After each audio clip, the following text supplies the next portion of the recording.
Hello everyone, welcome in look and learn classes. आज हम पढ़ने वाले हैं क्लास 9 फिजिक्स का chapter work and energy. Okay, अगर आपने इस चैप्टर से रिलेटेड अगर प्रीवियस वीडियोस ना देखे हो तो उनको जरूर देखें, क्योंकि उन वीडियोस के अंदर वर्क और एनर्जी के मतलब उनका इंट्रोडक्शन बताया गया है। वर्क और एनर्जी के जो टाइप्स होते हैं वो बताया गया है।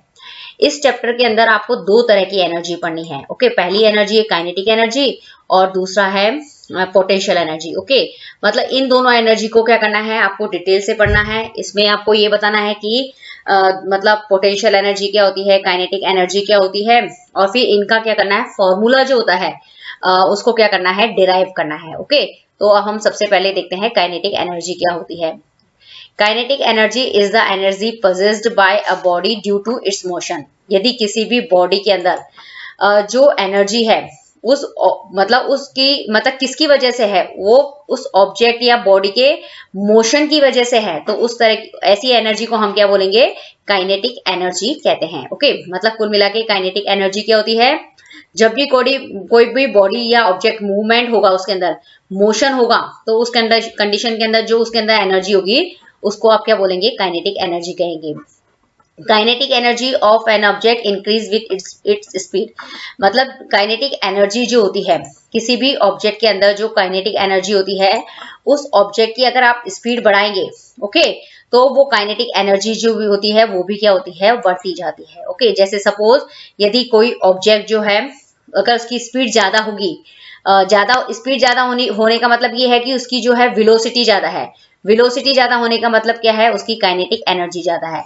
ओके, यदि किसी कोई ऑब्जेक्ट बहुत स्लो क्या कर रहा है, मूव कर रहा है, तो उसकी मतलब क्या है, स्पीड कम होने का मतलब ये है कि उसकी वेलोसिटी कम है। ओके, तो वेलोसिटी कम होने का मतलब ये है कि उस ऑब्जेक्ट की जो काइनेटिक एनर्जी जो है वो क्या होती है, कम होती है। तो हम ऐसे कह सकते हैं कि जो किसी भी ऑब्जेक्ट की जो काइनेटिक एनर्जी जो होती है वो किसके ऊपर डिपेंड करती है, स्पीड या वेलोसिटी के ऊपर डिपेंड करती है। यदि आप इसको इंक्रीज करेंगे तो काइनेटिक एनर्जी जो होगी उस ऑब्जेक्ट की वो भी क्या हो जाएगी, इंक्रीज हो जाएगी।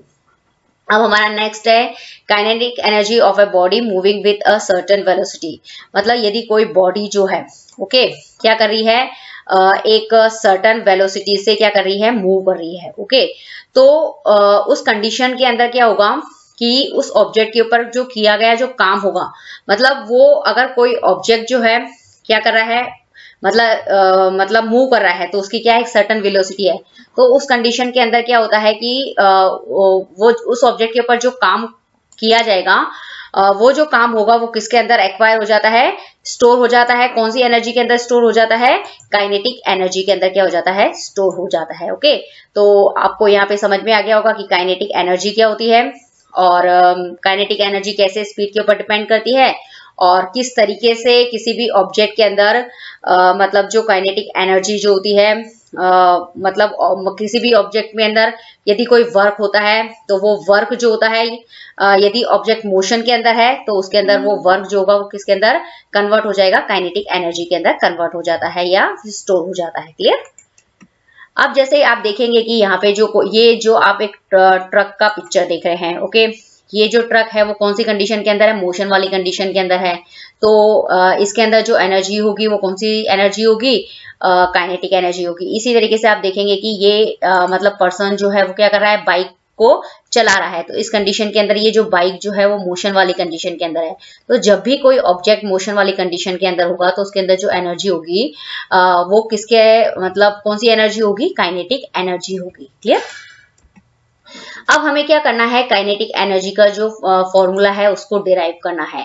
ओके, ये फॉर्मूला हम क्यों डिराइव करेंगे, इससे हमें पता चलता है कि जब भी आप कोई फॉर्मूला बनाते हैं ना, तो उससे आपको ये पता चलता है कि काइनेटिक एनर्जी जो होती है वो किस किस के ऊपर कौन कौन से फैक्टर के ऊपर डिपेंड करती है, हम ये निकाल सकते हैं।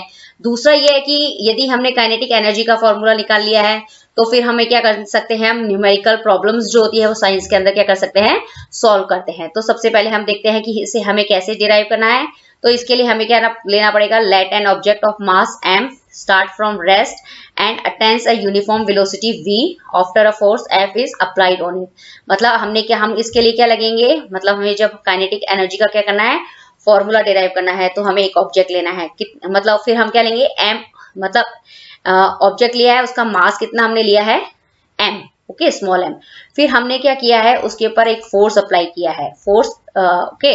तो फोर्स अप्लाई करने से क्या था कि पहले वो जो ऑब्जेक्ट था वो रेस्ट में था, लेकिन जैसे ही हमने उसके ऊपर क्या करा है, फोर्स अप्लाई करा है, तो वो क्या हो गया, मोशन के अंदर आ गया, मतलब उसकी स्पीड के अंदर आ गया। ओके, उसके अंदर मोशन हुआ। और जब भी कोई चीज मोशन के अंदर होती है तो उसके अंदर उसकी क्या होती है, वेलोसिटी होती है। ओके, वेलोसिटी का मतलब उसकी स्पीड से क्या करता है, वो मूव करता है।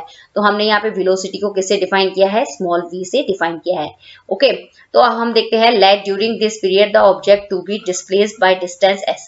तो इसके अंदर ये बताया गया है कि हमने क्या करा है, एक ऑब्जेक्ट लिया है, उसके ऊपर फोर्स लगाया है। फोर्स लगाने की वजह से क्या हुआ है कि जैसे आपने उसके ऊपर फोर्स लगाया है तो उसने क्या किया है, कुछ डिस्टेंस जो है वो भी कवर किया है यहाँ पे। तो उस डिस्टेंस को हमने किससे शो किया है, स्मॉल s से। तो आप यहाँ देख लीजिए, जो ऑब्जेक्ट का मास है वो m है, फोर्स को हमने f से डिफाइन किया है, और यहाँ पे फिर जब आप फोर्स लगाएंगे तो उसके अंदर जो स्पीड आएगी, जो वेलोसिटी आएगी, वो एक डायरेक्शन के अंदर आती है, तो वो उसको हमने v से डिनोट किया है। और जो डिस्टेंस जो कवर करेगी उस मतलब फोर्स की वजह से, वो ऑब्जेक्ट वो है स्मॉल s। क्लियर।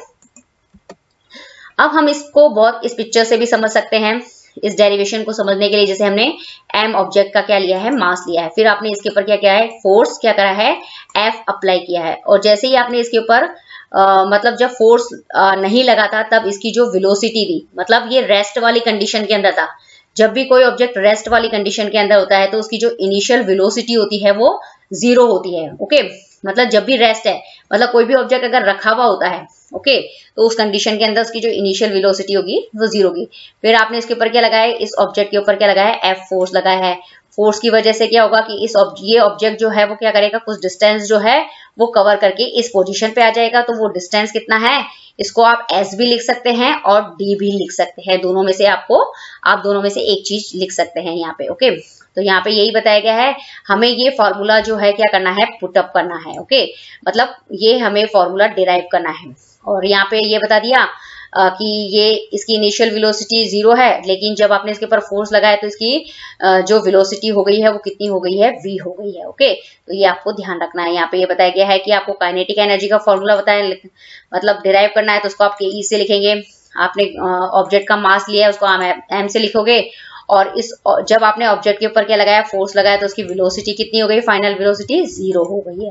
तो आप इस तरीके से क्या कर सकते हैं, इसको समझ सकते हैं। यदि आप किसी ऑब्जेक्ट के ऊपर कोई फोर्स लगाते हैं और वो अगर कोई डिस्टेंस कवर करती है, तो उस ऑब्जेक्ट के ऊपर क्या होता है, मतलब वो ऑब्जेक्ट जो है वो कोई काम करता है। तो हम किसी भी ऑब्जेक्ट के ऊपर जो काम उसने कितना किया है वो हम ये इक्वेशन 1 से क्या कर सकते हैं, फाइंड आउट कर सकते हैं। मतलब किसी भी ऑब्जेक्ट के ऊपर किया गया जो वर्क जो होता है, उस ऑब्जेक्ट के ऊपर फोर्स लगाने से यदि वो डिस्टेंस कवर करता है, तो उसके ऊपर जो ऑब्जेक्ट जो होता है वो फोर्स और डिस्टेंस के मतलब जो होता है वो मल्टीप्लिकेशन के इक्वल होता है। क्लियर। अब हम देखते हैं कि let the accelerations produced after applying force on object be A. तो यदि आप किसी भी ऑब्जेक्ट पे क्या लगा रहे हैं, फोर्स लगा रहे हैं, फोर्स की वजह से क्या होता है, उसकी वेलोसिटी जो होती है वो चेंजेस होती है। कैसे वेलोसिटी चेंजेस होगी, क्योंकि मतलब पहले तो क्या होगी, वो रेस्ट में होगी, और रेस्ट में उसकी वेलोसिटी जो होती है वो 0 होती है। लेकिन जैसे ही आप उस पर फोर्स लगाते हैं तो वो मोशन में आ जाती है, तो उसकी वेलोसिटी हो जाती है v। ओके, मतलब कुल मिला के वेलोसिटी के अंदर क्या आता है, चेंजेस आता है। जब भी वेलोसिटी के अंदर चेंजेस आएगा तो उसमें क्या होगा, एक्सेलरेशन जो होगा वो डेवलप होगा, और उसको हम डिनोट करेंगे a से। क्लियर। अब हमें क्या करना है कि ये जो इक्वेशन 1 जो है उससे हमें क्या निकालना है, जो काइनेटिक एनर्जी जो है उसका जो फॉर्मूला जो है वो क्या करना है, डिराइव करना है। ओके, यदि हम क्या करें कि यदि हम f की वैल्यू निकालें और s की वैल्यू निकालें, तो हम क्या कर सकते हैं, काइनेटिक एनर्जी जो है वो पता कर सकते हैं। तो सबसे पहले हम क्या निकालेंगे, मतलब s की वैल्यू जो है वो निकालेंगे। ओके, तो सबसे पहले हम जो s की वैल्यू है वो किससे निकालेंगे, जो मोशन का जो थर्ड इक्वेशंस जो है उससे हम क्या निकालेंगे, s की वैल्यू निकालेंगे। क्लियर। तो क्यों हम मोशन के थर्ड इक्वेशन से निकालेंगे, क्योंकि हमारे पास क्या है, इनिशियल वेलोसिटी है, फाइनल वेलोसिटी है, और फिर एक्सेलरेशन भी है। ओके, तो अगर किसी भी इक्वेशन के अंदर अगर 3 चीजें आपको पता है और चौथी चीज आपको पता नहीं है, तो आप क्या कर सकते हो, उस चौथी चीज को जो होती है ना उसको फाइंड आउट कर सकते हो। ओके, तो मोशन की जो थर्ड इक्वेशन है उसके अंदर हमें 3 चीजें पता है, एक एक्सेलरेशन पता है, एक फाइनल वेलोसिटी पता है, इनिशियल वेलोसिटी पता है। तो आप इससे क्या निकाल सकते हैं, डिस्टेंस पता कर सकते हैं। इस इक्वेशन से क्या निकालेंगे, आप डिस्टेंस निकालेंगे। ओके, तो आप इस इक्वेशन से जब डिस्टेंस का फॉर्मूला निकालेंगे तो s इक्वल टू क्या हो जाएगा, v square minus you square upon 2a। तो मतलब आपने इक्वेशन 2 में आपका क्या है, s का फॉर्मूला आपने पता किया है। ओके, अब हमें क्या निकालना है, f की वैल्यू निकालनी है। तो किसी भी ऑब्जेक्ट के ऊपर जो फोर्स जो होता है वो किसके बराबर होता है, उस ऑब्जेक्ट के मास और फोर्स की वजह से उसके अंदर जो एक्सेलरेशन डेवलप होता है उसके प्रोडक्ट के बराबर होता है। ओके, तो आपने ये क्या निकाल लिया है कि मोशन की जो सेकंड इक्वेशन थी उससे फोर्स की वैल्यू जो है वो पता कर लिया है। ओके, अब आप क्या करोगे कि substituting F and S from equation second and third in equation 1 में। ओके, वी गेट, मतलब आप क्या करेंगे, इक्वेशन सेकंड और इक्वेशन थर्ड से किसकी वैल्यू, एफ की वैल्यू और एस की वैल्यू को किसके अंदर रखेंगे, इक्वेशन 1 के अंदर रखेंगे। तो आपके पास इक्वेशन 1 की कौन सी है, W equal to F into S. तो आपके पास एफ की वैल्यू कितनी है, ma, और एस की वैल्यू आपने कितनी निकाली है, v square minus you square upon 2a। Okay, तो आप यहाँ पे देखेंगे कि ये जो a है, जो a है और ये वाला जो a है ये क्या हो जाएंगे, एक दूसरे से क्या हो जाएंगे, कैंसिल हो जाएंगे। ओके, ये वाला a और ये वाला a जो है वो एक दूसरे से कैंसिल हो जाएंगे। तो आपके पास जो और ये आपको ये भी पता है कि इसके अंदर जो मतलब इनिशियल वेलोसिटी जो है वो u क्या है, 0 है। ओके, तो आपने यहाँ पे भी इसकी वैल्यू भी क्या रख दी, 0 रख दी। तो आपके पास क्या बचेगा, final W equal to half mv square, जो आपके पास क्या है, फाइनल फॉर्मूला बचेगा। ओके, अब आपको एक बात ध्यान रखनी है कि किसी भी ऑब्जेक्ट के ऊपर जब आप काम करते हैं तो वो जो काम होता है वो उस ऑब्जेक्ट के अंदर कोई ना कोई एनर्जी के फॉर्म में क्या हो जाता है, चेंज हो जाता है। यदि ऑब्जेक्ट क्या है, मोशन के अंदर है, तो उस ऑब्जेक्ट के ऊपर किया गया काम जो होगा वो उस ऑब्जेक्ट के अंदर काइनेटिक एनर्जी के अंदर क्या हो जाएगा, चेंज हो जाएगा। ओके, तो हम लिख सकते हैं कि ये जो W जो है वो किसके बराबर हो जाएगा, काइनेटिक एनर्जी के बराबर ही हो जाएगा, और इसकी वैल्यू जो होगी वो कितनी हो जाएगी, हाफ mv स्क्वायर। तो ओके, तो इस तरीके से हमने क्या किया है, यहाँ पे काइनेटिक एनर्जी का फॉर्मूला जो है वो डिराइव कर लिया है। तो इसके लिए सबसे पहले हमने क्या किया है, मतलब इसके अंदर हमने सबसे पहले क्या किया है, किसी भी ऑब्जेक्ट के ऊपर वर्क निकाला है। वर्क निकालने के बाद में हमने क्या निकाला है, उस ऑब्जेक्ट के ऊपर फोर्स को फाइंड आउट किया है, और फिर हमने डिस्टेंस को पता किया। फिर इन तीनों चीजों को पता करके हमने क्या निकाला है, काइनेटिक एनर्जी का फॉर्मूला जो है वो डिराइव किया है। क्लियर। अब आप देखेंगे कि फाइनली काइनेटिक एनर्जी जो होती है वो क्या होती है, ये जस्ट रिवीजन है। Kinetic energy is the energy that object possesses due there motion. मतलब काइनेटिक एनर्जी वो एनर्जी है किसी भी ऑब्जेक्ट की जो उस ऑब्जेक्ट के अंदर क्या होती है, मोशन की वजह से होती है। और हमने इसका फॉर्मूला निकाला है, काइनेटिक एनर्जी को आप डिनोट करेंगे के ई से, और इसका फॉर्मूला आपने डिराइव किया है हाफ mv स्क्वायर। ओके, तो यहाँ पे ये बताया गया है कि ये m क्या है, m जो है वो उस ऑब्जेक्ट का क्या है, मास है, जो आपको हमेशा किस में लेना है, किलोग्राम में लेना है। v क्या है, यहाँ पे v जो है वो उस ऑब्जेक्ट की वेलोसिटी है, जो मतलब वेलोसिटी को बता रहा है, और इसको आपको हमेशा किस में लेना है, मीटर पर सेकंड के अंदर लेना है। और के ई जो है वो क्या है, काइनेटिक एनर्जी है, और काइनेटिक एनर्जी जो होती है वो एक तरह का क्या होता है, उस ऑब्जेक्ट के ऊपर किया गया काम होता है, और जो वर्क मतलब जो एनर्जी जो होती है उसका यूनिट जो होता है वो हमेशा सेम ही होता है। इसको आप क्या लिखोगे, जूल से नोट करोगे। ओके, मतलब तो न्यूमेरिकल्स के अंदर हमेशा आपको क्या लिखना है, मास को केजी में लेना है, वेलोसिटी को मीटर पर सेकंड में लेना है, और काइनेटिक एनर्जी का जो यूनिट जब आप फाइनल आंसर लिखोगे और आपको काइनेटिक एनर्जी निकालनी है उसके अंदर, तो उसका यूनिट आपको क्या लिखना है, जे के अंदर आपको लिखना है। ओके, यदि ये आपको वीडियो पसंद आए तो प्लीज इसे लाइक कीजिए, शेयर कीजिए, लुक एंड लर्न क्लासेस को सब्सक्राइब कीजिए, और लेटेस्ट अपडेट के लिए नोटिफिकेशंस बेल को हिट कीजिए। Thank you very much.